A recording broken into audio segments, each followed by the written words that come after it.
Right, so what can we expect from Bloemendaal versus Royal Leopold? So it feels like a really long time since we've had any hockey, and I know the Pro League is on, but you get what I mean, right?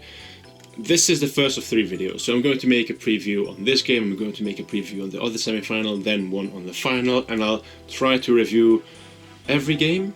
I'll definitely review the final, but I'll try to review the other 2. So, after nearly 18 months, the Euro Hockey League is finally back, and it's fair to say it's probably one of the most anticipated Final Four weekends we've had in recent memory, in a few years at least. But let's refresh your memory, shall we? So the last time any EHL hockey was played was October 2019, and if you don't remember what happened in October 2019, I don't either. So the format of the competition this year is different than it usually is. Normally you would have the final 16, the final 8, the final 4. You might have a shock here and there, but you would have the usual suspects: Kampong, Bloemendaal, Dragon, Waterloo, Rot-Weiss Köln, clubs like that. This year there's exclusively 4 teams, and they have all been seeded. 3 of those 4 teams won the most recent championship in their respective leagues. 2 of these will battle it out in the first game of the semi-final, namely Leopold and Bloemendaal. So the history of Bloemendaal in this competition is storied and rich. They won the titles 3 times, they finished third another time. The first time they won in 08-09, the second in 12-13, which incidentally also was the first participation for Leopold in the EHL, and the third time was a little later in 17-18, after absolutely demolishing Kampong 8-2. And although the teams bear many similarities, especially when it comes to domestic success, they are also worlds apart. Leopold's EHL history is very much in stark contrast to Bloemendaal, with only 5 participations, including this one, and the highest ever finish was an elimination in the round of 16, 3 times over. However, the competition is very different this year. No team will have such an easy road to the final ever again, and I use the word easy very lightly. There is a reason these 2 teams have won the 18-19 championship in arguably the 2 toughest leagues in the world. So Leopold is Belgium's most successful club when it comes to top-flight domestic success, and it can be credited with being a major key in the creation and growth of hockey in Belgium. So recent history has seen Leopold rise to glory again after a 14-year dry spell on the championship front, which could actually also be said of Bloemendaal, who last won the title in 2010 before their most recent achievement. So that really balances itself out. However, the Dutch Giants have always been there or thereabouts. Bloemendaal is synonymous with continuous domestic and European success. It's synonymous with big names on the international stage. Think Teun de Nooijer, Jamie Douai, Blake Govis recently, Floris-Jan Bovenlander, Brinkman, Van Doren, Fuchs, need I go on.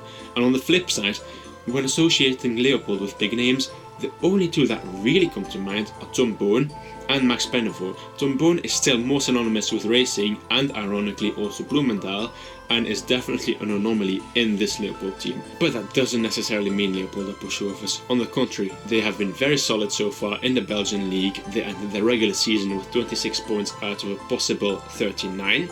They are currently first in the playoff hunt for the title after winning the first 3 out of 4 games. And there's a but. Leopold tends to concede quite a lot. They've conceded 27 goals in 13 regular season games. You might say that's not a lot, but when taking into account the bottom 2 teams, who respectively stand on 0 and 4 points, the stats tell another story. So 6 of their 13 games saw at least 3 goals conceded for Leopold. And of the remaining 7, 2 of those saw a victory margin of less than 2 goals. Another one was a 2-all draw. So that suggests Leopold doesn't really excel at one particular aspect of their game, but again, they're not terrible at any either. In fact, they're quite good at most things, and they're excellent in one aspect of their game, which is penalty corners. We all know Tom Boon to be a PC specialist, but be on the lookout for others, such as Tom de Groot, Max Pennevoort, or even Tanky Zimmer at the top of the D. On the stat sheet, Leopold has the 2nd best attack in Belgium, scoring 55 goals in 13 games. Granted, 20 of those came against those 2 bottom teams that I previously mentioned, but it's still 35 and 11, which is quite good. One could make the same valid argument for Bloemendaal, so this balances itself out yet again. However, the catch-22 is that unfortunately the goals don't seem to come from very many places or people at all. Tom Boon has been up to his usual antics, scoring 28 goals this season, half of which on the penalty corner, and Plenavo has 12 on his counter, and then there aren't many goals left to be distributed amongst other players. So that begs the question, is it enough to beat Bloemendaal? Comfortably the highest scoring team in the Netherlands, the game is based on offense and stretching the opponent's defensive zone. Bloemendaal's team uses a mix of aerials, underlaps and overlaps to draw defenders out of position. By going into areas of the pitch that would otherwise not be favourable to the team on the attack, Bloemendaal gets their opponents to leave their area of command and to open up the inside of the pitch. This allows for their better skilled defensive players such as Van Doren to make their way up the pitch on the offense. It's a system that works well against the man-marking team, but it also tends to work against teams who favour zonal marking, as the ball carrier thus has more time to think and move on the ball.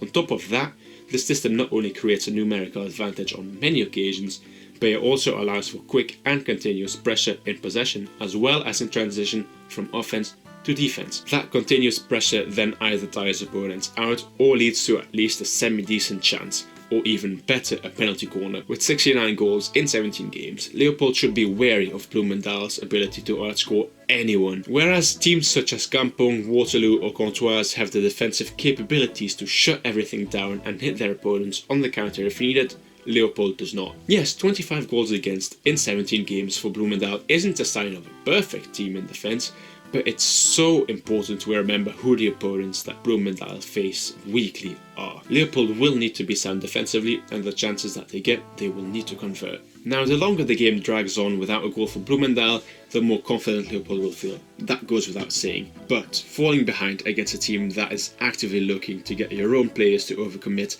and to go all-out attack is a watertight way to lose the game. I realise it may seem like I'm giving Leopold no chance in hell, and that's absolutely not the case.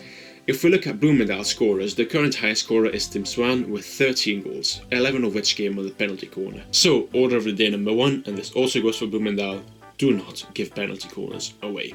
However, the Dutch club also has 5 other players who currently stand on 5 or more goals, which on one hand shows that the goals do come from many places, or they can come from anywhere rather, but there isn't one absolute standout player who is a guarantee for goals like Leo has with Tom Boone. Both situations have their positives and negatives, but I'll leave it up to you to decide what you make of it. But the question that is on everyone's mind still remains.